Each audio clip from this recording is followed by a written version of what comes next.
के सम्मान के लिए खुद को आना पड़ेगा। मैं किसी जिला मुख्यालय पे आपको संबोधित करने नहीं जाऊंगा, आपको अपने आप आना है। कोई व्यवस्थाएं होगी, ऊपर बारी लगा देंगे हर जिले के दो, उनसे बात करना। गाड़ी घोड़े साधन, जिनका खुद का साधन है वो तेल भरा के और 10 आदमी को लेके आएगा। लाओगे कि नहीं लाओगे?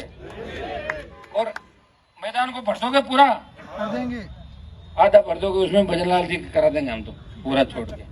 और अब ऐसा नहीं, अब की बार मैं चाहता हूँ झुंझुनू, चूरू, हनुमानगढ़, गंगानगर, यहाँ से बड़ी तादाद के अंदर नौजवान निकल गए, तभी तो अपनी पार्टी का भी तो विस्तार होगा। साथ साथ लड़ाई लड़ रहे हैं तो अपनी एक पार्टी बना के तो लड़ाई लड़ रहे हैं। और मैं संघर्ष समिति को कहना चाहूंगा 25 तारीख को इनकी भी ड्यूटी सब जगह लगाएंगे। राजधानी के अंदर 4 लाख स्टूडेंट है, उनके बीच हम जाएंगे और उनके बीच जाके उनको भी हम लाने का प्रयास करेंगे। सब लोग यहाँ मिलजुल के आए और इस रैली को ऐतिहासिक बनाए। निश्चित रूप से तेजाजी महाराज के आशीर्वाद से जीत आपकी होगी और निश्चित रूप से जीत होगी। आप निश्चिंत रहें। ईश्वर भी देख रहा है कि राजस्थान के अंदर एक ही व्यक्ति है जो ऑनेस्टी के साथ, ईमानदारी के साथ लड़ रहा है। बाकी तो राजस्थान को लूटने के लिए लड़ रहे हैं, पदों के लिए लड़ रहे हैं, धूके चाटते हैं, दिन में कुछ कहते हैं, दोपहर को कुछ कहते हैं, रात होती है उनके बयान बदल जाते हैं। मेरा बयान नहीं बदलता और मैं ऐसा व्यक्ति हूँ जिनसे लड़ा हूँ, उनसे राम राम भी नहीं करी जिंदगी के अंदर। 8 में वसुंधरा जी को देखा, उसके बाद 25 में एयरपोर्ट भी देखा, खड़ी थी माया, तो मैंने कहा मैडम की यही स्थिति हो गई, बताओ आप देखो किस तरह खड़ी है 15 लोगों को लेके। तो ये पोजीशन साहब किसी को अटेंड करना है, क्या स्थिति बताओ।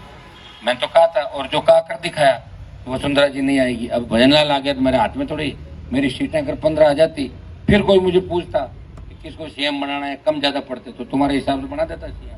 सीटें नहीं ना मेरे भाई। अब तो कैसे लड़ रहा हूँ मेरा जी जानता है। लोग एक बात तो लिखते ही लिखते हैं कि खींवसर में भी हार गए।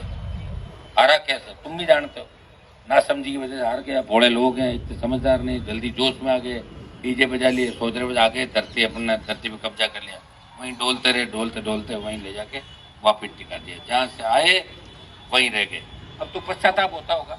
समय निकलने के बाद पश्चाताप से कोई फायदा नहीं, समय पे साथ देना जरूरी होता है। और अब की बार आप निश्चिंत रहें, इस आंदोलन के बाद जल्दी अपने कार्यकारिणी का गठन करके और तुम सबको अपने अपने इलाकों में भेज देंगे। बस कभी कभी तुमसे मिला करूंगा महीने 2 महीने में, बाकी तुम्हें अधिकार खूब सारे देंगे कि लोगों को जोड़ो। शेड्यूल कास्ट, अल्पसंख्यक, ओबीसी, दूसरे हमारे भाई, हर वर्ग, हर समाज जो अच्छे लोग हैं, उनको जोड़ के राजस्थान की सत्ता पे कब्जा करो। और सत्ता पे कब्जा कर लोगे नहीं तो कोई पेपर आउट होगा। और ये कोई बड़ा ऋण नहीं राजस्थान की, जो किसान का कर्जा एक झटके में माफ कर दो, दूसरी ओर कहीं से ले लो, आप घना ही पैसा मिल जाएगा। कर्ज माफ करो, फ्री बिजली दो, टोल